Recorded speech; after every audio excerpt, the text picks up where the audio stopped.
really appreciate what the American people were telling him and the leadership in Congress on the election Tuesday.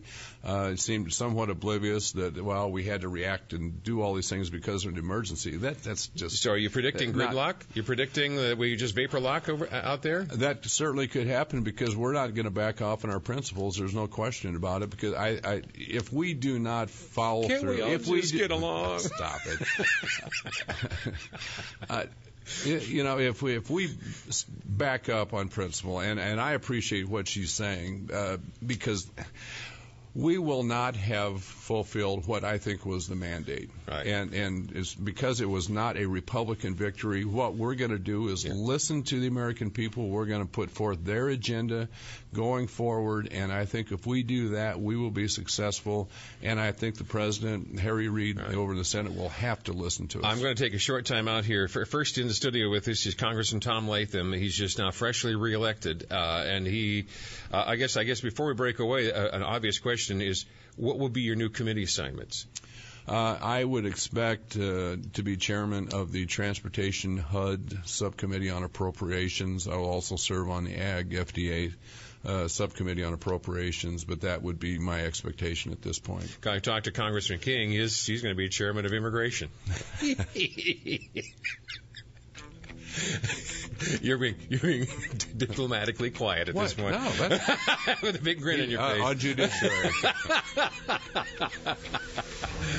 Brief time out. Folks, if you have questions about anything we've raised so far, Congressman Tom Latham is here, and now that he's been elevated, his position has been confirmed. What do you want out of his agenda and his party as we send him back to Congress in the next session? 284-1040 or 800-469-4295 is where you can find us on WHO Radio. Congressman Tom Latham is in the studio with us, newly reelected, and he's on his way back to Washington for another term, and this will be term number 9. And this will be the last one, right? Because you're term limited yourself, and number 9 is your lucky number? I haven't made any decisions going forward, James. So oh. We'll see. I've never been able to get a commitment out of you for anything. That's not true. Let's talk to as many people as we can, as quickly as we can, beginning with Brett. Good morning, Brett. Hey, Jan, how are you? Great. Hey, I just had an interesting observation this morning in the Gazette. We'll be the judge of that. Okay, all right. Well, I know that. Anyway, on one side of the front page of the Gazette, it's legislators are ready to negotiate, and it quotes Gronstal. It says, it's time for olive branches, not brickbats. Now, well, then in the other page of the Register this morning, he says he vows to block the gay marriage, and there's no way anybody's going to get past him. So apparently he's using two different sports analogies. Yeah, well, it's just so typical that they're spinning it this way. It's just typical. Anyway, predictable. Yes. And then on the other side was an analysis. Vote was a rejection of usual politics on both sides. And it talks about, was it a call for a full return of Republican politics? Not this election. And then it says, slow down was the overriding message. Anyway, it's just, no, full steam ahead. Mr. Latham, congratulations. You're a great representative for Iowa. Appreciate it. You're very kind. Thank you. Thanks a lot, Brett. Let's go to Steve. Good morning, Steve. Good morning. Hi. I guess I just wanted to comment. I kind of agree with the lady that talked before the break that we need some new leadership as far as that speaker.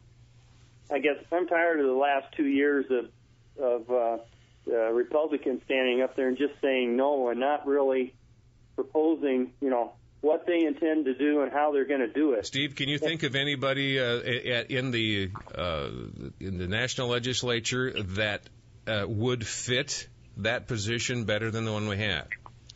Not really, because I'm not familiar with all of them. But I guess I had my sign up this summer, which says we need to clean house. And I guess if I don't see anything in the next 2 years, I'm going to put the same sign up. And I think we just need to flush this Congress out for 2 or 3 elections until we get people in there that have ideas. All right. Thank you very much. Is there anybody in the leadership that, although they might not even be running for it, is there anybody else that has the skill sets that could step into that seat? Yeah. There's a great deal of talent there. I'm not. Again, no one's going to be challenging Boehner as far as for the speakership, and I think let me just say the reason for that is that no one has been any clearer as far as what our agenda, our better solutions in the last 2 years that we have offered on every issue that's come forward.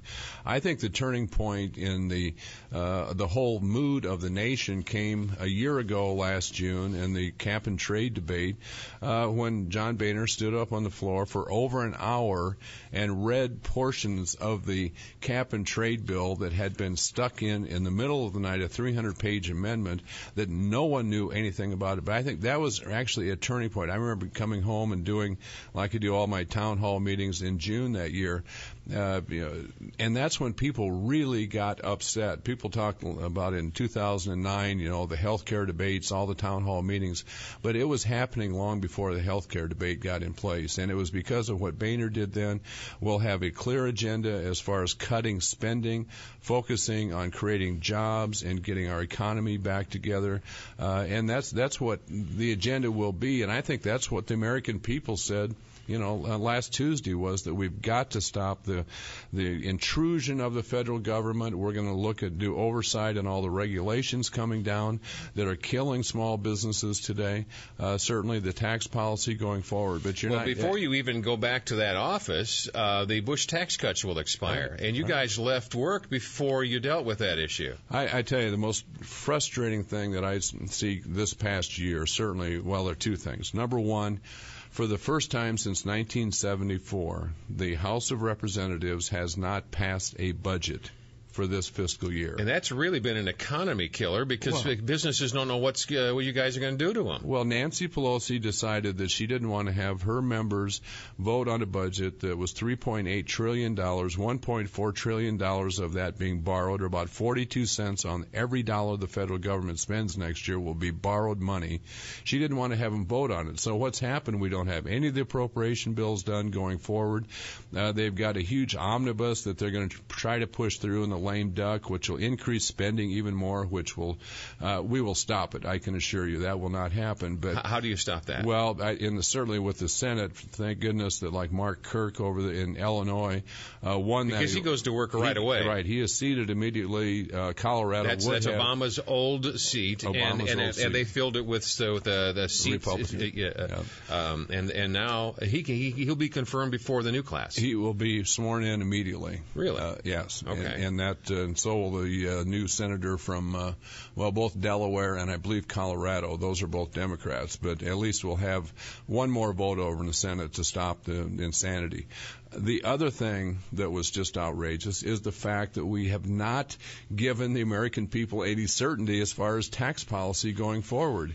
And people are making decisions today based on without knowledge of what the tax rates are going to be, where the capital gains rates are going up. The assumption is that the assumption is all of that's going to happen. It's on automatic pilot. And do you think the interim is going to do anything to hold any of that back? Well, I'm very hopeful that if the president, educated guess. What do you realistically think is going to happen? I think probably with the way the president's attitude is today, it'll be kicked into next year. Unfortunately, that raises taxes on everybody. But the IRS doesn't even have forms. The code hasn't even been written for all of these because they don't know what's going to happen. And you're looking at a major cluster snafu. I can't use the actual word. You're exactly right. But this is going to be a disaster. And why this was not addressed, because they had a major division in the Democrat caucus in the House of Representatives. They had a majority wanted to extend all of the current tax policy, and Nancy Pelosi would not allow that vote because she would have lost it, because she wants to raise taxes on small businesses and productive people in this economy. We need to take a short time out here. Congressman Tom Latham is here, and we're trying to figure out what the Republican agenda will be with the new class. And what would you like it to be, folks? At 284-1040 or 800-469-4295. Back in a moment. helping local merchants, businesses every day. News Radio 1040 WHO. Tom Coates. In the studio with us right now, Congressman Tom Latham is here. Later we'll have lots and lots of open line time. I was halfway kind of surprised that you wanted to come over here this close to the election, but now I understand. You've been doing this a long time. You know this is exactly when the peak of interest occurs is after election, after the emotion of that nonsense is over. Now it's the front page of the USA Today. Now what? Because that's exactly the question you have to ask yourself. Now what? Well, now what is going to happen in the House of Representatives, obviously the lame duck session immediately. I think what's going to happen is the ball will be punted until the new Congress comes in next year. As far as the spending bills, I think we'll do a continuing resolution, which is what we're funding the government under right now, level funding going into next year until we can write the appropriation bills. The tax policy, whether or not that gets done, I just don't see how the president decides to come our way and compromise, because it simply is a case that if he doesn't, there will not be a bill, and it'll be next year. Let's go right to the telephone lines. And, Jeff, you've got a really great question. Congressman Tom Latham is here, and so are you, Jeff. Well, I appreciate the last comment that the congressman made, because I do think that we're in a position now to negotiate from a position of strength, and the word compromise really kind of sticks in the back of my throat right now, because there is no compromise for some of these issues that are going to continue to weigh so heavy on us. The main reason I called is something else, but my biggest concern, we're not making any purchases in our family at all. I need to see my first check next year, and in 2011, but then also the next year when we're going to start getting paying taxes on the employee part of our health insurance. Mm-hmm. And that's going to increase a small policy that a company might provide for a worker by $1,000, and it could easily be $4,000 and $5,000 per household. Right. I mean, this is enormous. But the main reason. Don't you wait a second, Jeff? Don't you want to share your wealth with all those people? Don't you like to have your income redistributed like that? Don't you care about the little people and the children? I'm more than willing to invest in places that can provide these places, the people that you're talking about that need the wealth, opportunity for employment. I mean, right. We need to work from a proactive stance. And I hope the Speaker of the House or whoever can set the tone there that a bill is a bill, and it doesn't have the earmarks that have no relationship to what's being voted on. Dement is calling this morning no earmarks for anything. Did you go along with that? Well, and that's going to be the case going forward. I don't think there's any question about it. I think what he was referring to is that the extraneous things that have been attached to legislation. No riders. And one thing that I think you'll see, and whether you like John Boehner or not, but one of his primary things this next year as far as a new Congress is the fact that we're going to take individual items and pass them without all of these other things attached to them. Yes. Other amendments that are not germane to whatever the subject matter is. Yeah. There's going to be an open and fair process. Actually, this is revolutionary, I know, Jan, but subcommittees will actually have votes. Full committees will actually be allowed to have amendments offered. And when we go to the floor of the House, all members will actually be able to offer an amendment. I think people in Washington don't think anybody at home cares about process. But when you see what happened last year, when the stimulus was jammed through, no amendments, closed rule, you have 2 hours of debate on the bill and then healthcare bills that nobody read. The healthcare bill. And we have to pass it and find out what's in it. Jammed through, with no potential for an amendment. The same with cap and trade.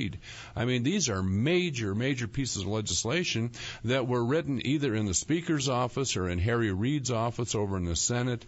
The stimulus written in David Obey from Wisconsin's office as chairman of the Appropriations Committee, that with no amendments.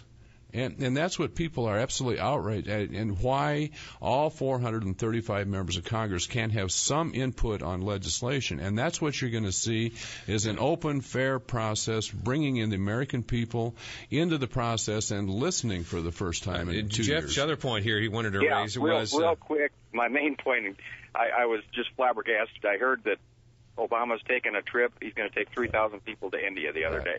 I heard it was going to cost $200 million. I thought, man, that's a lot of money. It is. It's huge, and they're going to take along a fleet of like 34 warships. They've rented like 800 hotel rooms.